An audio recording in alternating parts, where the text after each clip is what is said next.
como colectivo, nuestra manera de ser juntos. Entonces, Juan, vos tenés una larga historia y ahora que estamos en la pandemia, en un momento muy, muy crítico también, tu camino en hacerte una figura pública y querida también en Argentina tiene que ver mucho con los momentos de crisis de nuestro país necesariamente, pero como contrapartida, tu nombre está fuertemente asociado al tema de la solidaridad.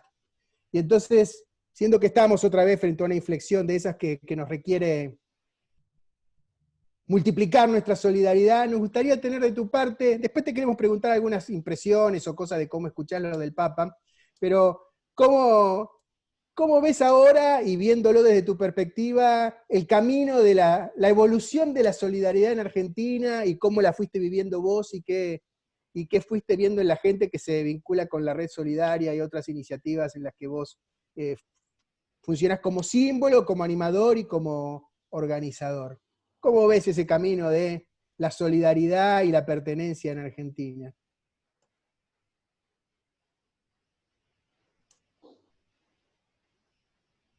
El micrófono, Juan, primero. Dije solo una oración, que soy mucho más intuitivo que académico, o sea, yo es como un compartir, ¿no? Tengo cosas claras y otras que no, y algunas que parezca que digo muy seguro, en realidad estoy compartiendo a ver qué les parece, pero no tengo muchas cosas claras y otras sí. En un ámbito como el de ustedes, me animo a decir que, primero, en el ahorísimo, no puedo negar yo que como ciudadano de nuestro país que amo y como voluntario de la Red Solidaria, ahora nosotros estamos abrumados de generosidad.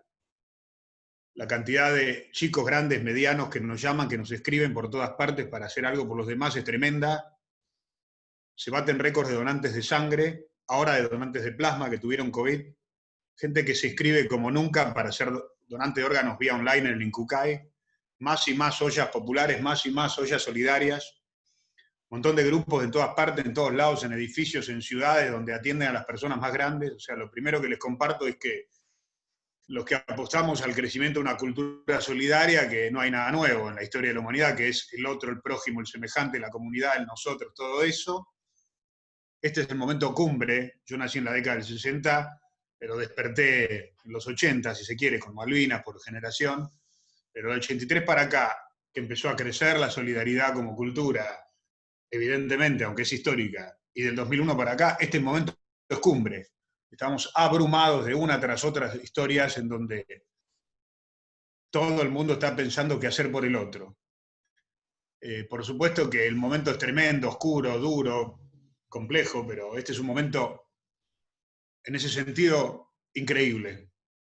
Pareciera que esta solidaridad argentina, que para hacerme el académico se origina, vinieron los italianos, los españoles, los ingleses, los rumanos, los extranjeros y fundaron la Sociedad Alemana de Gimnasia, el Hospital Alemán, el Hospital Israelita, la Sociedad de Socorros Mutuos. O sea, tenemos la inmigración que de suyo venían acá y vivían, trataban de ayudarse, y tenemos los mapuches, los pilagás, los huichís, los mocovíes, los originarios que vivían en comunidad y vivían la comunidad como una cosa normal. Esas dos ramas que nos formaron, para nosotros dan este producto, este Homo Solidarius de la Argentina, que hoy día estamos en la cumbre. Yo no abro el teléfono porque no me pesa la demanda, me pesa el pudor de toda la gente que más y más por todos lados quiere hacer algo por los demás y lo está haciendo. Por otra parte, voy a lo cívico y a lo político, es la actitud cívica de la Argentina, de los argentinos, de los argentines, como le querramos decir, es admirable. La mayoría de nuestro pueblo, de nuestra gente, de la nación, hizo lo que tenía que hacer según cada etapa, cada ciudad, cumplió lo que tenía que cumplir cívicamente, una actitud muy madura, admirable. De hecho, nos hicieron un montón de comparaciones y algunas críticas y demás, y sin embargo la Argentina, aunque cada muerte en cualquier lugar del mundo es una catástrofe, evidentemente estamos dando una batalla cívica como nación, como pueblo, y a pesar de las 1.100 muertes que nos duelen y son personas, la actitud cívica argentina también para mí es conmovedora. Yo agrego uno más, los más humildes, ¿no? Nosotros le teníamos mucho miedo al hambre, al desborde, a la pobreza. millones y millones de personas en situación de pobreza estoicamente tienen paciencia, esperan, en paz, se sienten vulnerables y aceptan lo que tienen que hacer. Para mí, desde ese punto de vista, la Argentina, desgraciadamente, con esta tragedia y este dolor, está en un momento cumbre de lo humano, a favor, obviamente, ¿no? Es una mirada tal vez exageradamente optimista. Y después, en una mirada global, que es muy personal y que no los quiero saturar, yo nací en los 60 y 15 años antes había terminado la Segunda Guerra Mundial. Se mataron 50 millones, 60 millones de personas y después de eso el mundo hizo el primer gran acuerdo en su historia como mundo. Acordaron y se fundaron las Naciones Unidas, se fundó UNICEF para la infancia, la FAO para el hambre, UNESCO para la educación. El mundo acordó, el primer acuerdo global de la historia. Y después de ese viene este ahora, o sea, este momento increíble en que el mundo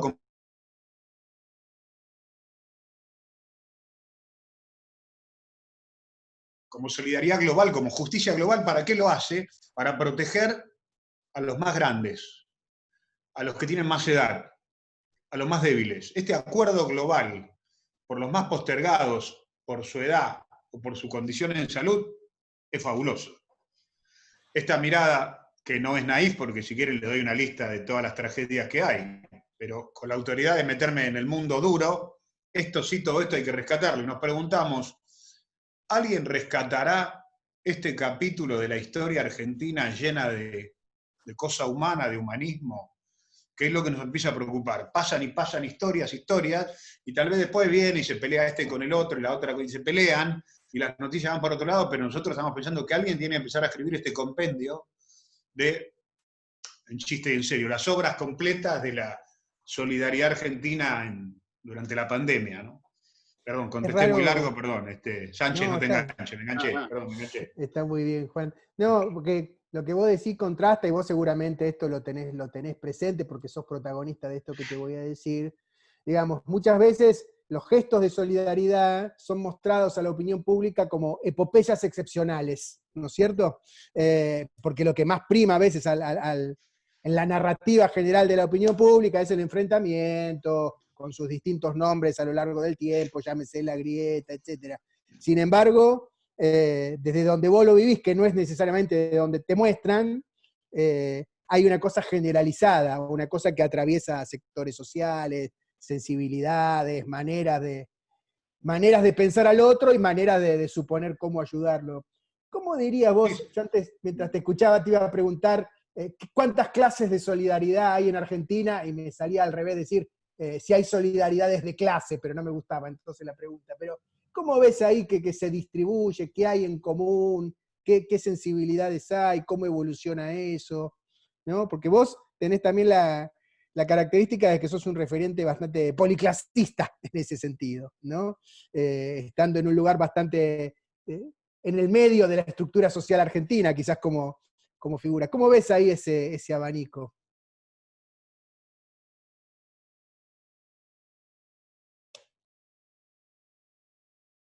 ¿Se nos trabó Juan? Se nos trabó Juan, me parece, ¿no? Sí, hubo un problema de conexión. A ver. Ahí está, Javier, ahí volvió Juan. Juan, Ahí está. yo no lo veo. Juan, Está. No, conectame. había abierto, cierro. Eh, Había abierto otro porque tengo un suplente, porque con tanto Zoom tenemos varios. claro. Cierro uno, Llega- me quedo con este antes, ¿ok? ¿Llegaste a escuchar, Juan, lo que te preguntaba? Sí, sí. Bien. Si querés terminar, rematalo para darme la idea final, pero Bueno, volví a decirte, ¿cómo ves? Digo, que hay la solidaridad, tal cual vos no lo contás, atraviesa toda la sociedad argentina, que por otro lado tiene sus diferencias, sus confrontaciones, sus peleas. ¿Cuántas clases de solidaridad diría que ves? ¿Cómo ves ahí, si tuvieras que hacer, no sé si una clasificación, sino más bien un mapa, una red de las ideas de solidaridad que hay, que seguramente tiene un montón de cosas en común, pero también han de tener sus acentos y quizás sus controversias? Entonces nos interesaba saber cómo veías eso.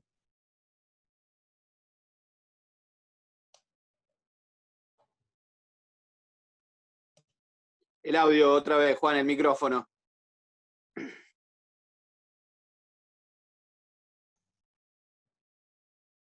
ahora voy a llanatear, les decía, o sea, no lo tengo claro, pero voy a llanatear, voy a improvisar, pero no soy un especialista. ¿Qué sensaciones?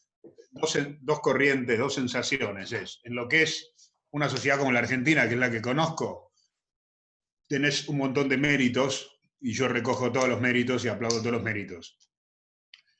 Un directivo de 40 y pico años de una multinacional, en donde la multinacional central le propone que 10 personas tendrían que dejar de trabajar esta semana, y el tipo que está salvado, sin embargo, pelea estoicamente esos 10 puestos de trabajo con una central que está afuera. Ese hombre tiene un sentido de la solidaridad, de la justicia, y no es un clásico voluntario que está en el medio de un barrio atajando penales, pero ese tiene un mérito.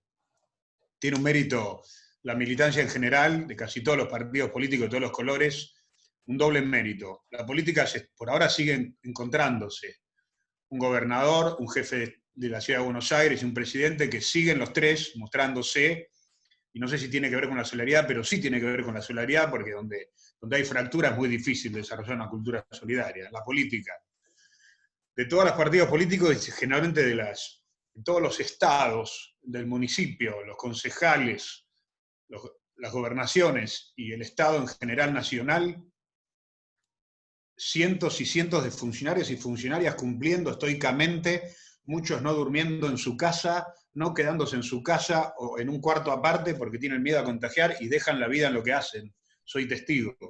Otra, obvio, el más obvio, enfermeros, enfermeras, médicos, médicas. Otro, el campo con todo lo que le pueden criticar y le dicen, sin embargo, millones de personas comemos todos los días. Yo como desde que empezó la pandemia, porque en el campo alguien está arriesgando afuera, está cosechando, está ordeñando, los señores que pasan a levantar los residuos todos los días. O sea, hoy te pinto de colores el ámbito, pero cada uno en lo suyo está haciendo algo, un plus de entrega que yo soy testigo y yo lo veo y lo siento. Si es que pudiéramos clasificar si hay una clasificación para eso. Y lo otro que es más filosófico, comparado con la Madre Teresa o con el Papa, ya que ustedes también están conmigo en eso, estamos perdidos. O sea, si uno con esa comparación estamos perdidos. Entonces también es un momento en que él no le importaba nada, se le ocurrió entrar a una CBU de un comedor y hacer un aporte. El que no le importaba nada miró por la ventana y vio que alguien tenía frío y llamó al 108. También ahora, esta megacrisis inédita, hace que un montón de gente dé el primer paso y merece el aplauso. Y seguramente no va a ser la Madre Teresa en 3 días, pero hay mucho de ese primer paso hacia eso. En lo más profundo, yo creo que en la década del 60 y 70, que yo no registré hasta que fui más grande, algunos se dedicaban a los más postergados o miraban los universos de los más débiles, y una parte de la sociedad no le interesaba. Bueno, hay un avance tremendo en la Argentina, hay una madurez increíble que todos los colores de la política y del pensamiento, si alguien queda sin trabajo, a casi todo el mundo le parece que eso es injusto. Si alguien tiene frío en la calle, hasta los sectores más conservadores le parece que eso es injusto. Quiere decir que en nuestro país ha crecido del 83 para acá y más del 2000 para acá, como les decía, una conciencia de lo humano o de la condición humana. Eso sí creo que ha sido un triunfo de la Argentina, que inclusive se enojan sectores que antes no se enojaban porque hay una persona en la calle, aunque sea políticamente, se enojan porque hay gente que tiene hambre. La palabra hambre está en lugares de la comunicación que antes no estaba jamás. Quiere decir que todo el mundo le parece bien y prestigia lo que tiene que ver con prestar atención y atender a los más débiles. Eso es fantástico y eso es una evolución, una tremenda evolución de la comunidad argentina, de la que también soy testigo, si es que se puede clasificar. Y la última clasificación es que hay una fragancia, hay un olor a flores encantador, en que la solidaridad cada vez tiene que ver, cada vez menos con lo que se cae de la mesa y alguien agarra porque sobra y se cayó. Cada vez menos está más lejos, como alguien entiende la cultura solidaria, más lejos de mi condición hace que yo a otro lo ayude. ¿Dónde están los pobres que los tengo que ayudar yo? Cada vez está más lejos de ese sentido benéfico que tenía antes y cada vez es más horizontal. Cada vez el otro es más otro, cada vez el otro mirándonos a los ojos, compartimos su frío con el abrazo. Hay una nueva mirada de la solidaridad después de 2, 3 generaciones que está más lejos de la limosna, cada vez más. Y cada vez es, si nosotros le damos a un comedor comida o mochilas a los chicos que van a una escuela, nos nominan a otro premio más por solidarios, pero en realidad esas mochilas y esa comida tiene que estar por justicia, no por solidaridad. Cada vez más se entiende que la solidaridad es horizontal, que es pasajera y que en realidad es un momento hasta que llegue la justicia. Y la justicia suele llegar a través de las políticas. Esa conciencia sigue creciendo, esa conciencia se va consolidando. Eso es fantástico, eso es fabuloso. Juan, ¿Estoy contestando bien o estoy contestando cualquier cosa? después te mandamos el boletín. No, mentira. No, Le ponemos muchas demasiado gracias y intuitivo. creo que, claro, creo que es un tema muy interesante, y en ese sentido, bueno, Factor Francisco, un poco lo que tratamos de tomar también es poner el mensaje del Papa y ponerlo a jugar con discusiones de acá nuestras, pero también poder explicar a veces un poco de dónde vienen algunos planteos del Papa que son muy propios. Vos recién hacías mención también a la Sociedad de Fomento Italiana, que seguramente debe haber pasado por ahí en Flores, Jorge Mario. Pero ahí hay un planteo que está de entrada en Evangelii Gaudium de Francisco y que me parecía interesante hablarlo con vos, que es ese planteo cuando Francisco dijo la Iglesia no es una ONG.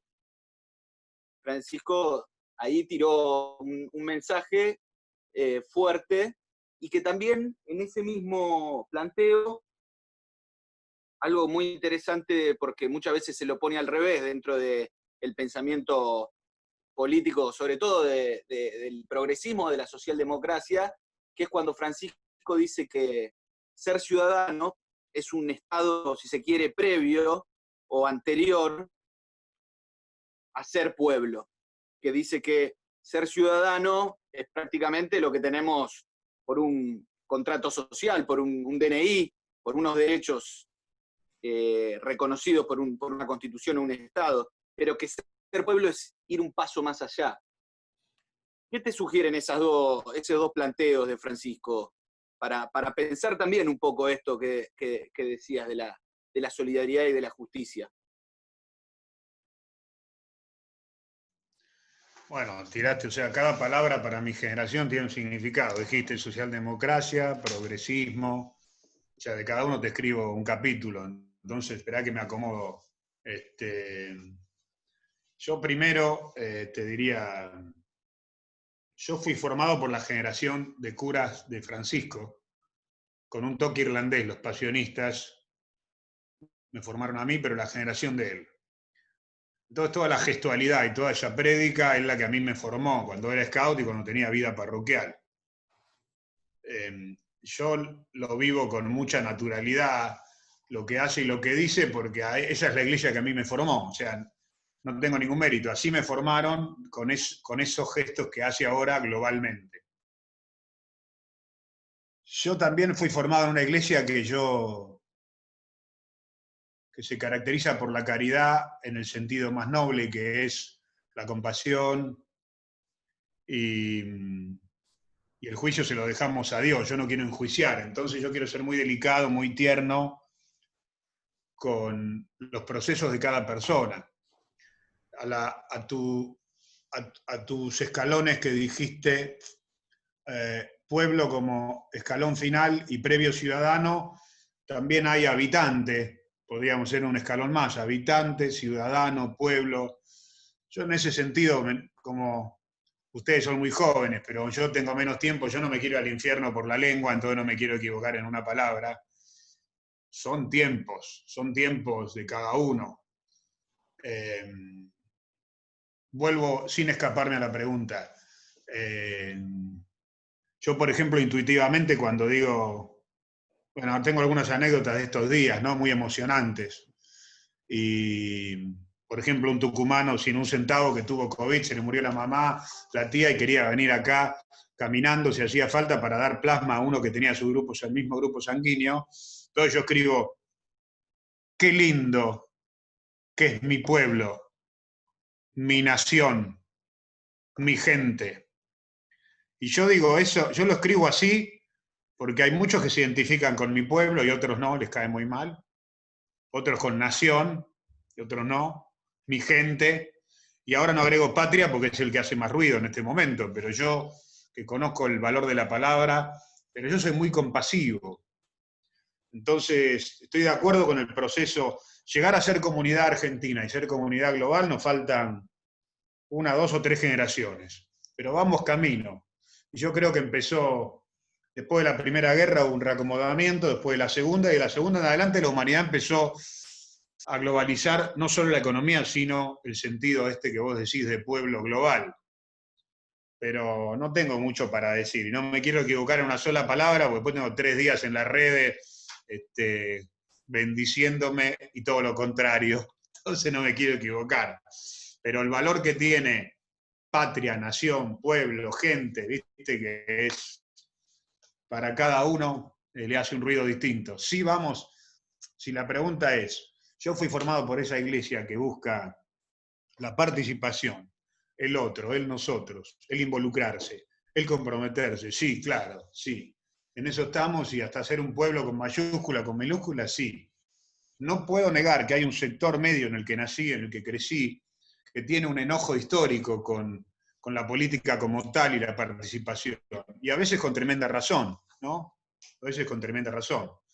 A veces no es el egoísmo que los hace no participar. A veces es que encuentra enseguida excusas. Por decirle, si no puede quedar esto escrito, mejor, porque no quiero lastimar a nadie. Este pedacito.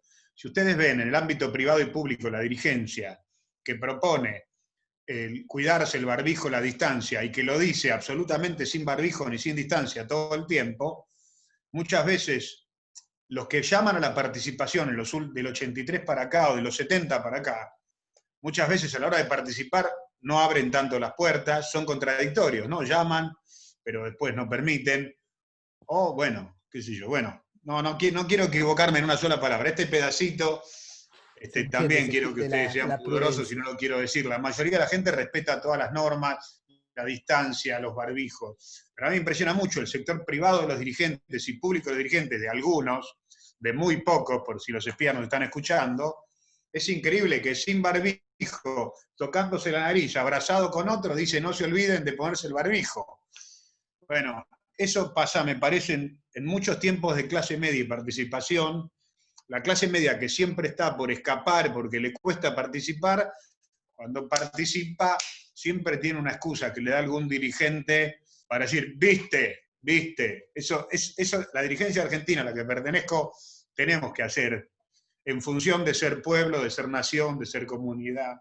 Estoy diciendo todo y nada, pero perdónenme, estoy poco específico. Pasemos a algo más específico. Se entiende, no, para decir, el panorama que se arma de lo que decís es que tenemos una solidaridad distribuida, uno lo puede decir con el volumen y el énfasis que vos lo decís, otros quizás lo pueden decir más matizado en toda nuestra sociedad, pero es bastante claro que cuando intentamos traducir eso a la narrativa política o construirlo políticamente con los recursos de cultura política, de organización y de diálogo, hay un punto en donde no llegamos del todo, ¿no? Con lo que ya tenemos. Hay algo ahí que también encuentra sus límites, sí, sus confrontaciones, sí, que eclosiona. Sí, los acompaño. No, los acompaño con una intuición. Primero, en ese sentido hay una pelea de fondo histórica que a mí me llama la atención, que algunos dicen, no lo sé, hay especialistas, si empezó con Mariano y Saavedra, con los marianistas y los saavedristas, no sé, Mariano Moreno y Saavedra, no sé, no lo sé. Pero hay una pelea de fondo que respeto. Pero, por ejemplo, este es un momento en que el mundo acepta de algún modo el capitalismo, lo acepta de algún modo, en la medida que no sea catastrófico en su manifestación de la no ternura, ¿no? En Chile, cuando explota el año pasado Chile, es curioso que cientos de estudiantes universitarios no discutían el modelo como 3 generaciones atrás, no estaban discutiendo, no les molestaba el modelo, les decía, bueno, que ganen, está bien que ganen y que ganen plata, no le molesta a nadie, pero que la distribución, me parece que viene ahora un debate sobre distribución más que el sistema, pero yo creo que hay lugares de tensión en los poderes del mundo que la fragmentación la proponen todo el tiempo, ¿no? A mí me sorprende tanto, pero bueno, por eso quiero decir, no me quiero escapar. Ser pueblo, ser nación, ser comunidad, es un laburo, es un trabajo largo y generar confianza es la clave. Entonces yo creo que algunos dinamitan puentes todo el tiempo que generan desconfianza. Esta es mi versión de los acontecimientos. Ahora, ¿qué me pasa a mí? Me pasa que si un chico se pierde, la Argentina se pone de acuerdo para buscarlo. Si Mara todavía tiene 3 años, está esperando un trasplante en emergencia nacional, la Argentina se pone de acuerdo y todos van. Si hay una inundación, todos vienen. Si alguien está en la calle y tiene frío, todos vienen. O sea, nosotros encontramos una extraña herramienta inesperada, que es la cultura solidaria, la solidaridad, la historia concreta, en donde ahí pareciera que somos más pueblo que nunca. Ahí pareciera que somos más comunidad que nunca. Si nosotros decimos, Mara espera un trasplante, todo el mundo en las redes dice, Mara espera un trasplante. Ahora, si a alguien se le ocurre preguntar, ¿no habrá que rever la política de trasplantes? Ahí se fragmenta, porque ya no bien salimos un poco para reflexionar y le damos este tinte más político, se arma. Entonces yo, refugiado todo el tiempo, siempre al lado tengo una historia dura, complicada, oscura, y a nosotros nos ampara, porque nos garantiza la agresión mínima, porque hay una historia de dolor, y también nos pasa que la Argentina ahí se une, como nunca. Es tremendo, ¿no? Como de algún modo ahora, como la comunicación no se está viendo la tremenda solidaridad que hay en cada rincón, ahora lo que falta es que alguien con un Google solidario desde arriba muestre ese mapa, porque no se está viendo. Pareciera que sigue una tensión, pero se baten récords de participación en todos los rincones de la Argentina de lo que se te ocurra. Y todas esas historias increíbles de la señora de 101 años que sigue tejiendo la frazada, del que se va y se queja y tiene 80 y no lo dejan dar sangre y dice, usted no tiene edad, señor, y me voy a quedar toda la noche hasta darse... Es conmovedor. Eso está pasando. ¿Por qué? Porque hay una suerte de unidad en la solidaridad, porque en la solidaridad es donde más nos juntamos y nos reunimos. Ahora les paso el flyer. Ayer un logro tremendo. Presidente de River, presidente de Boca, acordaron el plasma, la campaña del plasma, la encabezan River y Boca juntos, que esa señal en este momento juntos es una señal fantástica, pero no es simple juntar los dos escudos en el mismo flyer, ¿no? No es simple. Perdón, me fui para otro lado, perdón. Sánchez, no te enganches. Está bueno. Juan, ¿cómo hacemos un salto? ¿Cómo ves al Papa? ¿Qué escuchás de Francisco? ¿Qué es lo que más te impacta? Bueno, no, yo lo admiro, entonces, viste, soy como, qué sé yo admiro al Papa y a Charly García, entonces aparece Charly García, uno no soy muy objetivo, se dice, no soy muy objetivo. Entonces lo admiro y me alegra, el minuto 1 me alegra mucho que la mayoría de los que estamos acá, con los mismos sueños que nosotros, haya podido llevarlos a la cumbre del mundo. Eso es fantástico, porque uno decía, bueno, puede ser que en el barrio, que en el comedor, que en la parroquia, en la escuela, haya mucha gente que tenga nuestros sueños, pero que lo tenga uno entre las 1, 5, 10 personalidades número 1 del mundo, eso es fabuloso, eso es fantástico. Y después, bueno, el argentino reacciona como siempre, ¿viste? Bueno, mis amigos lo aman mucho y mis otros amigos, que también son mis amigos, no, pero eso es lo que yo esperaba. Inclusive al principio, como todos viajaban allá a pegarle un abrazo, los que viajaban primero eran los que a mí más me llamaban la atención. Digo, no puede durar mucho este amor de mis amigos. Y bueno, fue así. No es fácil, ¿no? Pero eso es un debate para otro momento. Pero no, qué sé yo como te digo, toda mi formación está relacionada a lo que él cree, piensa, siente. Pero no tengo un análisis desapasionado. Es como si entro en una estrella de rock y grito como loco porque entró Charly García. No puedo decir. Me dicen, che, Charlie, viste que cerró mal la última nota del do de Rasguña de las Piedras. No sé, no sé, no sé, es un capo. Bueno, no soy muy objetivo en eso. Después lo otro es que hay un líder argentino. No, sobre todo me parece es eso, es que nosotros los que estamos en el barrio, en nuestras casas, que tenemos universos muy chiquititos, creíamos casi imposible que el mismo sueño que nosotros, la mayoría de nuestros sueños que son iguales a los de él, estén en la cumbre del mundo. Merkel debe pensar algunas cosas como nosotros, Trump tal vez algunas cosas como nosotros, Macron algunas cosas como nosotros, Putin algunas cosas como nosotros. Bueno, esos lugares que uno identifica como el poder global, pero muchas cosas no se parecen, los sueños no son iguales, y que hay uno que juega en primera, no un campeonato, juega muchos campeonatos en primera, y cree y sueña como nosotros, es insólito, es fantástico, es maravilloso. De ahí a que mueva un poco el eje del mundo, bueno, es otra historia, pero el camino empieza por, metamos un soñador, ¿no? Cuando te dicen, Juan, tengo un proyecto, entonces te lo cuentan. Digo, bueno, antes que nada necesitamos un soñador o dos soñadores por si uno se deprime y después armar el equipo. Después armás cualquier cosa. Con el equipo levantás el teléfono y llamás a los técnicos y te hacen cualquier cosa. Pero primero los soñadores. Y ahí tenemos, clavamos un soñador en la cumbre. Bien, ahí está. Ahora, ¿cómo sigue esto? No sé, pero nada, el pibe, juega en primera. Maradona, Messi. No, pero no tengo una visión objetiva, la teología de la relación no, nada, igual tengo dos anécdotas, si pueden, dos anécdotas frívolas, ¿no? Con el Papa, porque no lo conozco mucho, la verdad no lo conozco mucho. Una es una pavada total. Cayó un rayo en el Vaticano antes que él sea Papa y pegó en la cúspide de San Pedro, algo así había pasado. Entonces, soy muy amigo de Magdalena Ruiz Guiñazú, de grande, me dice amigo, y me dice, Juan, vos que sos católico, ¿no querés? ¿Por qué no hablamos de esto, del rayo que cayó en el Vaticano? Digo, ¿de qué? Del rayo que cayó. Porque, bueno, no habría noticia de ese día y todos decían, creo que el Papa había fallecido, el Papa, el otro, no sé cómo era, no había Papa, no sé qué, había renunciado.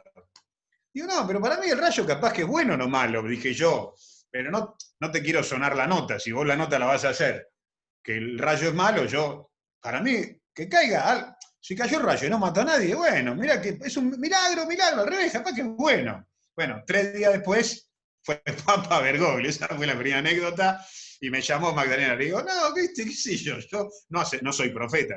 Y la otra, que se la cuento porque es la única comunicación que tuve. Tuve otras comunicaciones, pero esta, yo no lo conté, Papa no hablé nunca con él. Un día caigo en paracaídas a presentar un libro que habla del Papa. Caigo en paracaídas. Pero haciéndole un favor a un amigo, caigo. Entonces, bueno, hablamos del Papa y yo qué sé, el libro al estilo, debo haber leído las 3 primeras páginas, las 3 del medio y las 3 del final, para más o menos, sin mentir, decir algo. Bueno, y pasaron 3, 4 días. Y yo estaba, yo cada tanto, o bastante seguido, me junto en la Argentina, el poder bien entendido, no mal entendido. Lo detentan, lo sostienen, lo llevan. El poder está en manos de 50 personas, 100 personas, casi todos los conozco. Y estaba en una reunión muy heavy, así, muy de poder. Entonces suena el teléfono, hola Juan Carlos, sí, ¿quién habla? Jorge, ¿qué Jorge? Bergoglio. Entonces digo, monseñor, le digo yo. Y él me dice, sí, digo, ¿qué pasó? Yo en una reunión de alta tensión de poder. Te quiero agradecer lo que dijiste el otro día de mí. Por supuesto yo no me acordaba que había dicho él. Y la frase quedó bien, quedó cool porque esa, ¿viste? Por lo menos zafa. Yo había dicho que yo me admiraba de conocer una persona que tal vez el día de mañana fuera santo, que queda re fuerte la frase.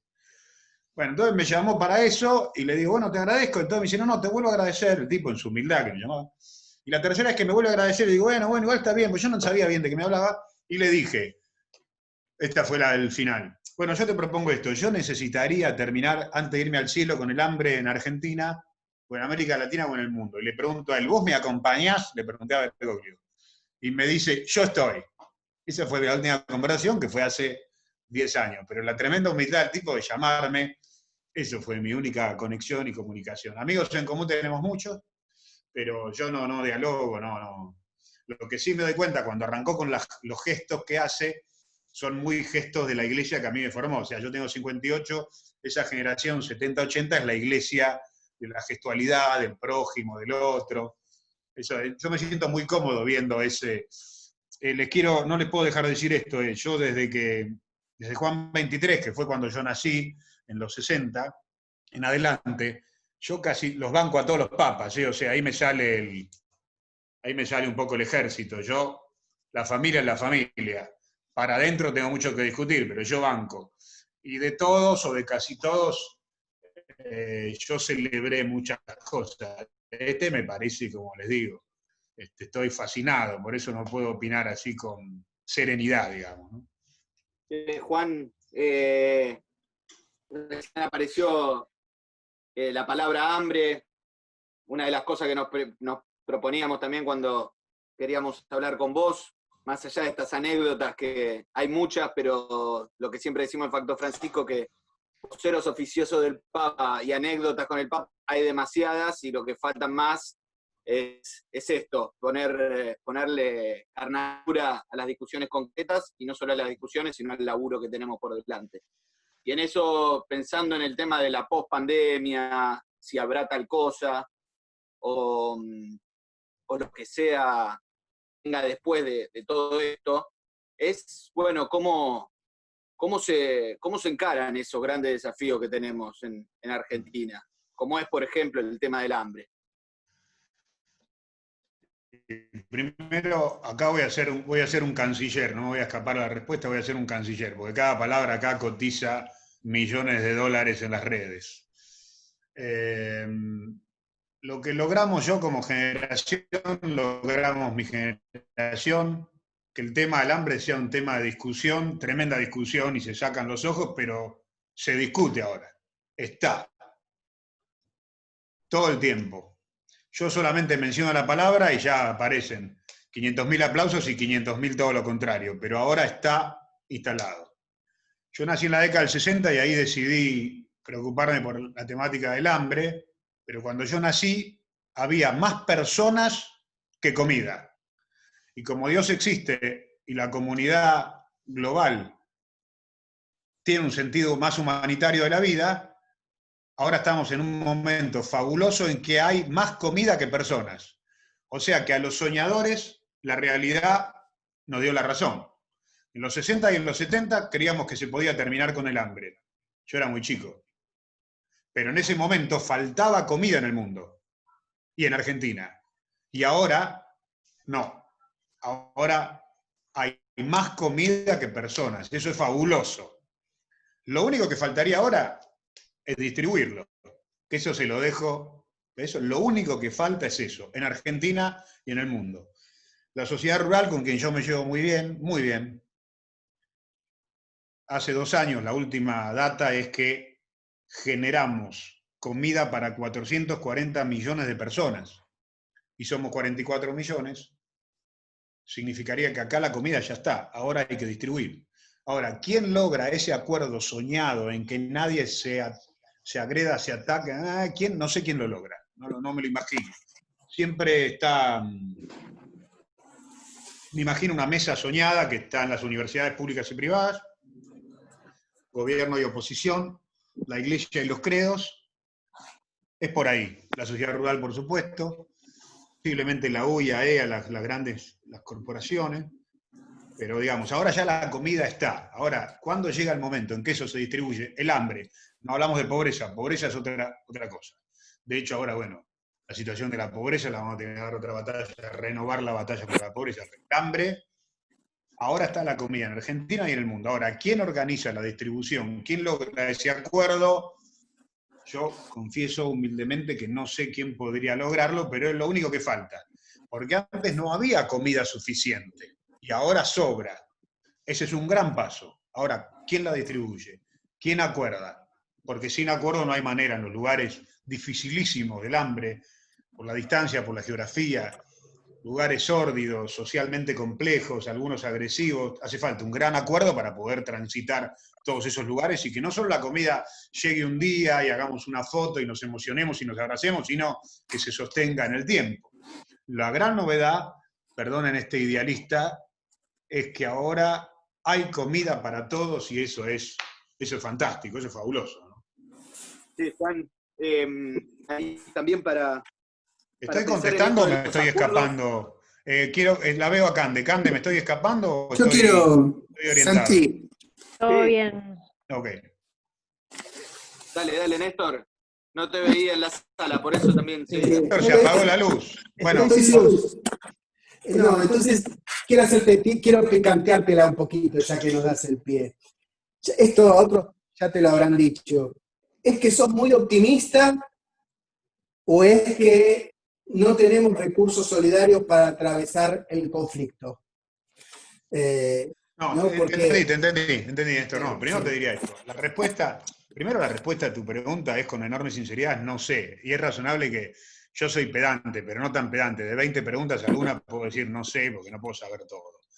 Yo lo que no tengo claro es cómo se desarticula un conflicto de fondo que no sé, a veces, no sé cómo, no termino de entender por qué no termina ese conflicto de fondo que altera el orden social y el mundo social, sí. Pero no sé qué pasa ahí. Pero la respuesta es no sé auténticamente, ¿no? Acá no me estoy evadiendo. O sea, ¿cuál es? Porque además yo el poder lo conozco, el esquema de poder y los que tienen capacidad de influir en la Argentina, pero no sé qué pasa de fondo porque pareciera más o menos simple, ¿viste? Un acuerdo básico por el hambre y la pobreza, pareciera que no molestaría a nadie, pero yo creo que tiene más que ver con nuestro individualismo y nuestros egos que con otra cosa, ¿eh? No creo que sea un problema político a esta altura, yo creo que más el ego, eso es lo que yo creo. Pero yo, así como si vos me decís, tenemos que aumentar el número de trasplantes en la Argentina, el número de dadores de plasma en la Argentina, tenemos que asegurar y garantizar a 150 comedores una determinada cantidad de nutrientes por mes. Todo eso yo creo que puedo hacerlo y sé hacerlo. ¿Cómo destrabar el conflicto de fondo de la Argentina histórico, de la división por la división? No, que afecta al mundo social. Ese yo no tengo claro.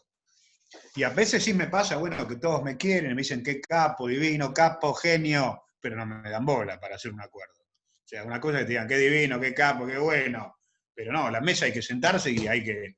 Pero no, eso, no sé si está mal responder, no sé, pero no sé. Yo creo que cuando no hay red, lo contrario de la red no es la no red, es el egoísmo, ¿no? Como lo contrario del amor no es el odio, es el egoísmo. No es el odio, es el egoísmo. Juan, algo que viene surgiendo mucho, esto que aparece el tema de las redes sociales y también de la dificultad también para dar debates, ¿no? Esto de esta cosa canciller, además de que hoy así tenés alguna similitud física viéndote con el canciller actual, pero más allá de eso... Emoji. Pero más allá Es de el eso... avatar de Solá. Claro, no, pero realmente la dificultad actual del ágora pública también para poder generar acuerdos y para poder hablar por estos discursos de odio. Creo que dentro de este gran optimismo que está bueno y creo que es necesario, y creo que Francisco también lo plantea mucho, pero ¿cómo desactivar eso? Porque también muchas veces es la dificultad de poder cruzar o tender el puente, porque ya sea que uno hace un movimiento en una u otra dirección, aparecen eso. ¿Cómo vos empezaste, neutralizar? digamos, empezaste hablando de redes, por ejemplo, las redes. Un tema políticamente muy incorrecto, Instagram. Vamos a Instagram. Total, en Instagram somos más lindos, somos más prestigiosos. En Instagram podés poner una idea, influir sobre un sector de la sociedad, que menos profundo, pero por lo menos callarte nunca, lo pones ahí. Un tema que puede afectar a gente más grande y que está ligada al trabajo, como podría ser, la economía actual, LinkedIn. Yo voy a LinkedIn, o sea, uno tiene manera. El plasma, por ejemplo, que es un momento fantástico para la televisión, si metemos el plasma ahora en cualquier programa de televisión de la actualidad, te destrozan y lo último que hablan es de plasma. Termina apareciendo un médico que tuvo una experiencia en Arabia Saudita y que vio un paciente que con el plasma le dio fiebre y chao, y terminan peleándose. O sea, cada temática y cada debate tiene hoy día una red o tiene un lugar. Si un tema va a enojar a las personas mayores, no lo pongo en Facebook. Si quiero que alguien se enoje, todo va a Twitter. Si quiero que Twitter no perder el lugar y quiero aguantar, pongo en Twitter un cuadro de Van Gogh y nadie lo discute. Pero quiero decir, también vos después tenés, bueno, yo cada tanto, también lo absurdo, ¿no? Yo tengo 3 o 4 récords en TikTok de temáticas re heavy, como la situación de calle, como el trabajo sexual. Lo metimos en TikTok y funcionó. También TikTok me noqueó 2 videos porque eran muy serios para TikTok. Pero quiero decir, lo que también te abre ahora cuando me dijiste las redes, es que vos también podés ver dónde querés dar ese debate y ese juego. Sigue siendo el debate en la Argentina, pasa por 50 o 100 personas, no más, el debate real, el debate verdadero. O sea, cuando hay una crisis profunda y hay que mover la aguja para el bien, por supuesto, básicamente tenés la Santa Madre de la Iglesia, quien gobierna en ese momento, la UIA, las compañías AEA, algunas universidades y Argentina es muy eso, ¿no? O sea, que logras un acuerdo ahí, mover la aguja para nosotros mucho, fuerte, ¿no? O una gran crisis, 2000-2001. 2000-2001 nosotros decíamos algo, yo tenía que de esos que te nombré, que por lo menos 2 estén de acuerdo conmigo y que los demás no me digan nada, y con eso camina cualquier cosa. Pero no es más que eso, el esquema en Argentina es así. Hubo algunos triunfos culturales, por ejemplo, el diario La Nación, que yo admiro, amo y quiero, empezó a hablar del hambre y la pobreza por la década del 90, ¿no? O sea que era un lugar que no se hablaba y ahí hubo un cambio cultural. Era más lógico que Clarín y Página hablaran de lo social. Bueno, el diario La Nación, ahí, por ejemplo, cuando vos en los lugares donde están los dirigentes metés un tema manejando esta mirada que te digo de los grupos de poder, grupo de poder bien entendido, no peyorativamente. Depende el tema. Nosotros, 440 personas perdidas, estamos buscando acá. 440 personas están perdidas los últimos 20 años. Bueno, ese tema de la foto, la imagen, ese culturalmente lo instalamos, lo logramos. El autismo nos vinieron a ver hace 15 años las primeras mamás y papás, y ahora el color azul y el autismo está, ese es otro que logramos. Y siempre, básicamente, empezando por estos universos que te decía, los que te nombré, ¿no? La Iglesia, la Corte Suprema, pero anda por ahí. La Argentina es muy chica, no sé cómo son otros países. No sé si estoy contestando a... Bien, bien. Ahora, ¿cómo estar? Les hago un comentario. A veces hay que estar en la alfombra roja, en la alfombra colorada, un rato, porque ahí están los que brindan con champán y los que influyen. Y a veces hay que estar en el barro, muy embarrado. Pero para la clase media a la que yo pertenezco es, si yo me quedo en el barro, me puedo cargar de resentimiento, y yo a eso le temo. No puedo estar todo el tiempo en el barro. Y si me quedo en la alfombra roja, me puedo cargar de indiferencia, y a la indiferencia también le temo. Ahí tenés 2 elementos, ¿no? El resentimiento y la indiferencia. Los 2 monstruos contra cualquier red humana que pueda haber. Pero eso lo ejercitás vos, ¿no? ¿Dónde podés estar y dónde no? Sí, bueno, eso. Ahí es un ejemplo de... Pero no sé cómo me metí en esto, pero bueno, quedó bien igual. Está bien. No, no sé, Néstor, si No, algo más. Me parecía como una última, Juan. Vos tenés ahí, sos un gran pararrayos de un montón de experiencias de solidaridad y también de los debates que están con ella y las motivaciones. ¿Cómo ves y también mostrás los límites, ¿no? Yo te escucho a vos y digo, veo todo lo que hay, algo que decís de la fuerza de solidaridad, me hace acordar a muchas otras expresiones de como fuerzas históricas que están subterráneas y que no siempre encuentran toda su realización o toda su expresión visible, porque quizás su destino no es ese su destino final, sino que su propia naturaleza es ser subterráneas y empujar desde ahí. Quizás es una mirada media resignada a la mía también, pero a veces, porque me venía a la mente un concepto de Gustavo Gutiérrez, el teólogo, que es la fuerza histórica de los pobres, ¿no? Que como por definición empuja la historia desde abajo, ¿no? Pero lo que quería preguntarte es esto. Después aparecen los límites, como que la solidaridad a veces no admite muchos debates, no admite mucho traducirse a la política o a ciertos tópicos como el rol del Estado, la redistribución de la riqueza. ¿Qué pasa con la solidaridad, con la gente solidaria? No digo con la solidaridad en abstracto, Okay. y el sentido de Está bien, entendí. trascendencia. Espera, por eso, El ¿no? sentido de Porque trascendencia. no, para una persona mayor como yo, cada oración de ustedes me genera, pero después se me pasa. Pero iba a decirte, dijiste, ¿cómo fue al final que decías? Bueno, la solidaridad, bueno, dícese de la solidaridad. No, primero quería decir esto, es algunas sensaciones para que le deje algo sólido, porque si no es, primero, hay un sentido, vamos a hablar de pueblo, ¿no? Hay una prédica permanente que esta gente, que los argentinos, hay una prédica negativa sobre la argentinidad y sobre lo del pueblo, no sé qué, que yo ya a veces me harto un poco, pero algunos detalles. Te dicen, la red solidaria es apolítica. No, es repolítica. ¿Cómo es Nosotros estamos llenos de peronistas, llenos de radicales, llenos de izquierda, llenos de pro y muchos que no creen en nada. Pero nuestra riqueza es que estén todos, no que no haya nada. O sea, lo que sí hay un peligro en identidad es que la solidaridad definitivamente sea casi antipolítica. Eso sí es un peligro que está ahí todo el tiempo, que yo tampoco lo voy a discutir, pero la red solidaria no es religiosa, no es religiosa, somos laicos, pero estamos llenos de judíos, de evangelistas y de católicos. Esa identidad judía, peronista, radical, pro, esa identidad enriquece una red solidaria.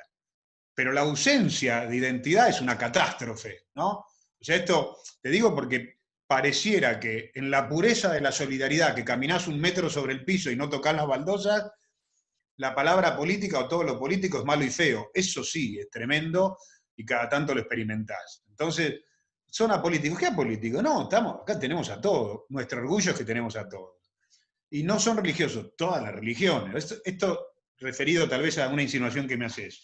2, de los pobres. Dícese de los pobres. Una anécdota que si escribimos las obras completas de la solidaridad en la pandemia, esta tal vez es el capítulo 1. Me escribe un señor a mi Instagram, muy raro, a mi Instagram, muy humilde en su escritura. Hola Juan Car, mire, yo soy del barrio Villa Azul, que está rodeado de gendarmes y de ejército, y ahora estoy internado acá en un sanatorio porque tengo coronavirus, y tengo tos y tengo fiebre, estoy medio mal. Y en Instagram, rarísimo, muy mal escrito, pero me escribe eso. Y le escribo, sí, claro, ¿qué necesitas? ¿Sabe qué pasa? Que yo me acerco hace 3 noches a la ventana, miro para afuera y hay un señor y un muchacho que se están muriendo de frío todas las noches. O sea, un tipo de, como dicen ahora, de Villa Azul, con coronavirus, con riesgo de morir, en su pobreza extrema, que no conoce la letra S ni para hablar ni para escribirla, que escribe mal. Me escribe a Instagram, ¿por qué? Porque levanta la mirada y ve a 2 que tienen frío. Ese es nuestro pueblo. Esa es nuestra gente. Es tremendo. Es la historia, tengo historias un montón. Esa, de hecho, ahora hablo con él y todo, y ahora está enojado porque no lo llego a donar plasma, ya se curó. Eso que me decías de, ahí sí que el ser pobre te deja, es fantástica la historia. El tipo hacía 3 noches que miraba para afuera y veía 2 que tenían frío y no sabía qué hacer, y él tosía y le daban medicación y obviamente corría riesgo su vida. Fantástico, fabuloso. No quiero dejar de decirle esto, algunos números. De la cultura solidaria, que sí se los comparto, porque como hay más jóvenes se los comparto. Cuando dicen la Argentina, una porquería, Argentina, este país, bueno, ¿cuántas personas se inscribieron para ser donante de órganos en nuestro país? Viste, que te preguntan eso y vos decís, no sé, 3.000, 10.000, uno sabe mucho cuántos son. Bueno, 3.200.000 argentinos entraron en la página del Incucay para decir, yo dono los 3.200.000 argentinos, que es una cola como ir de Ushuaia a La Quiaca 20 veces. 3.200.000 de nosotros se tomaron el tiempo de entrar y escribir. Otra, hace 10 años donaba sangre una persona cada 3, 4 minutos. Bueno, ahora dona cada 30 segundos, de manera que estamos por llegar anualmente, 1 millón de argentinos distintos donan sangre por lo menos una vez. 1 millón donan sangre. Maravilloso, 1 millón. Todos esos números de nuestra gente, de nuestro pueblo, rara vez pareciera, cuando dicen este país, esta porquería, ¿no? Nosotros, y ahora, que va a haber que hacer los índices de la pandemia, todos los récords. Un esquema muy Cáritas. Me llaman y hablo y ahora los conozco. Cáritas de Merlo Moreno. Nosotros, humildemente, los viernes le damos a 300 o 400 personas de comer en situación de calle en Plaza de Mayo. 300 o 400. Es un montón. Es un laburete. Y es una movida. 300 o 400, una mesa larga, larga. Y una vez por semana, y es una movida. Cáritas de Merlo Moreno, que son 14 personas, entre laicos, laicas y curas, desde que empezó la pandemia, le dan en 52 ollas populares o solidarias, en cada una a 300 personas de comer de lunes a sábado. De lunes a sábado, la media es de 27.000 raciones que organizan 14 personas. Es en lugares súper inaccesibles. Ahora, ¿cómo toda esta fuerza de capacidad de dar, esta energía de nuestro pueblo, de nuestra gente, de nuestra nación, de nuestra patria, no va alguna vez a la tapa de los diarios? No sé cuál será el mecanismo que no lo permite, ¿no? No sé cuál es. Ahora, yo tengo historias tremendas que me han tocado vivir, pero también tengo una sensación que un pueblo de 44 millones de personas está del otro lado, por ahí, mirando, esperando, que le digamos, ¿qué hay que hacer? Y le decís, y salen a abrazar lo que haya. Eso es fantástico. O sea, hay una Argentina que espera qué hay que hacer, y son millones. Ahora, cuando esos millones hacen cosas, ¿por qué después no se refleja? Esa es otra de las, bueno, tendremos que resolver, ¿no? Y Una para además cerrar, Juan. Sí. Con esto que acabas de decir, capaz una para cerrar. Si tuviera la oportunidad, siendo conocedor ahí, transclasista de la solidaridad en Argentina, si tuviera la oportunidad de pasarle un papelito al Papa y decirle, diga esto para que se escuche en Argentina hoy, ¿qué le dirías? Y con eso cerramos. Sí. Diga esto para que se escuche en la Argentina. Operando al Papa se llama esta parte. Sí. No, tengo que, lo puedo pensar y se los mando por WhatsApp. No sé. No sé, porque además me parece que no le queda nada por decir, ¿no? No le queda nada por decir. No sé. Porque también yo en eso soy muy efectivista, soy un charlatán de feria, pero yo creo, y que él diga algo de lo que yo pudiera, y que pase después, tengo que, si lo pienso, se los digo. Y una curiosidad política. Sí. Algunas críticas que recibe el Papa, las recibe ahora de un sector de la sociedad. Y antes, cuando era Bergoglio, lo recibía de otro sector de la sociedad. Quiere decir que el tipo tiene una tremenda autoridad, que fue criticado por prácticamente toda la sociedad argentina, porque tiene la libertad de pensar lo que se le ocurre. Pero se hace un análisis, como acá no hablamos de política, pero antes, la crítica, cuando era cardenal Bergoglio, venía de un sector de la sociedad, y cómo se daban. Y después, exactamente, del otro sector, ahora, de manera que el tipo, cuando le discuten la mirada política, decís, amigo, este tipo sobrevuela tan alto, tan arriba, que todos los sectores lo han criticado. Es muy libre el pibe, en eso es, pero ese análisis me llama la atención que no lo terminan de hacer. Para los que son más grandes, ¿se acuerdan siendo cardenal Bergoglio, estaba enfrentado con algún sector muy claramente.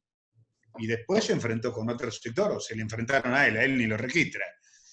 Curioso, porque el tipo, todos le han hecho críticas y habla muy bien de él eso. Porque, o sea, porque no le importa, ¿no? Pero no sé por qué eso no, ese análisis, qué sé yo, digo, viste, cada tanto digo algo político. Bueno, Juan, muchísimas gracias. ¿Te parece bien si titulamos la nota ¿Qué dice Juan del Papa? Es muy libre el pibe, será un poquito muy confianzudo. No, lo que ustedes digan, lo que ustedes, eso soy, lo que a ustedes les parezca. Yo les Bueno, agradezco mucho. Me sirve a mí para ordenar la cabeza. Hago un esfuerzo para pensar. O sea, yo estoy muy delirante y ahora estoy muy activo, pero eso. Yo lo que sí, digamos, todo juicio sobre el Papa, les insisto, no sé cuál es el equivalente, pero yo que tengo un poco de rock es medio que no hago análisis muy, ¿no? Viste, cuando me dicen, como les decía, Charly García no tocó bien en el Coliseo en diciembre del 94, y yo estaba gritando subido arriba de la butaca, no sé cómo tocó. Entonces, es lo mismo el Papa, no tengo una capacidad de, ¿viste? O sea, grito, entonces no hace un análisis. Confieso mi apasionamiento en el análisis, no soy nada académico ni equilibrado. muy bueno, Juan, Juan, muchas gracias. Ahí nos dejó para el lunes que viene, Néstor, con el cierre. Sí, podemos avisarles acá a los amigos y te lo contamos también a vos, Juan, que el lunes vamos a entrevistar a Juanse Paranoico, así que nos ponemos rockeros pontificios, nos ponemos el lunes. Y por otro lado, decirte que se ve que Factor Francisco se distingue bastante por sus gráficas pop que sacamos con los elementos de lo que sale en las entrevistas, así que prepárate el domingo para verte en una gráfica con el Papa, Charly García y Juan Carr tocan juntos por primera vez. Así que bueno, muchísimas gracias. El domingo nos vemos en el portal. Un abrazo muy grande, Juan. Gracias a todos los que están. Nos vamos viendo. Hasta luego. Chao, nos vemos.